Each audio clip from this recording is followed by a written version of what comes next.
Everyone's heard the Bloody Mary legend. Say her name 3 times in a dark bathroom and she appears. Kids do it for a laugh, right? Well, my cousin Sarah and I thought it was a joke too, back in '07. We found out the hard way that some legends aren't just stories, they're invitations. And once you invite her in, she never truly leaves the story. It was the summer of 2007. Sarah and I were at our grandparents' old farm in rural Ohio. The house was ancient, filled with creaky floors and mirrors that seemed to hold a century of dust.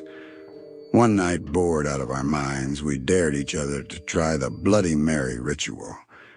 We were 12, full of bravado and cheap horror movie cliches.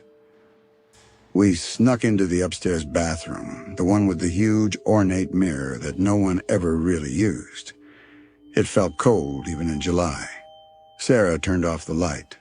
Pitch black. My heart was thumping a rhythm against my ribs.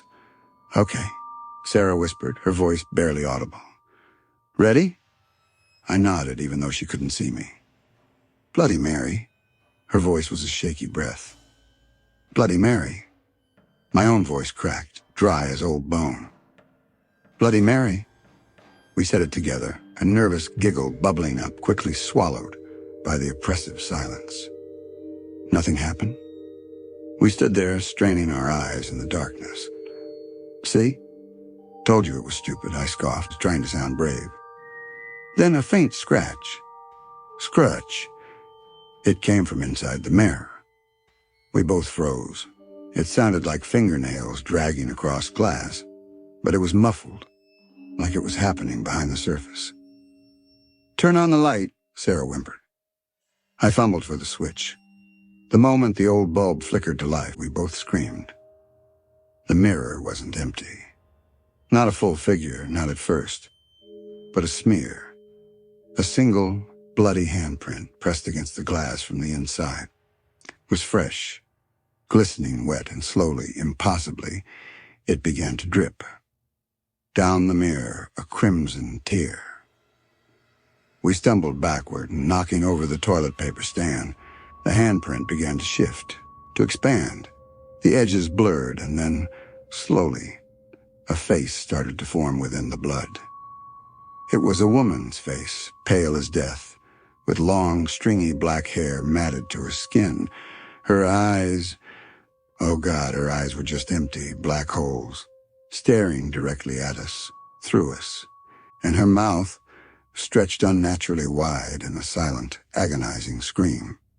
Then her lips moved, slowly, deliberately, and we heard it, not with our ears, but deep inside our minds. A whisper that felt like ice water poured directly into our brains. "You called." We didn't wait. We tore out of that bathroom, down the stairs, and didn't stop running until we were outside, gasping for air in the cool night. Our grandparents thought we'd had a nightmare. We never told them what we saw.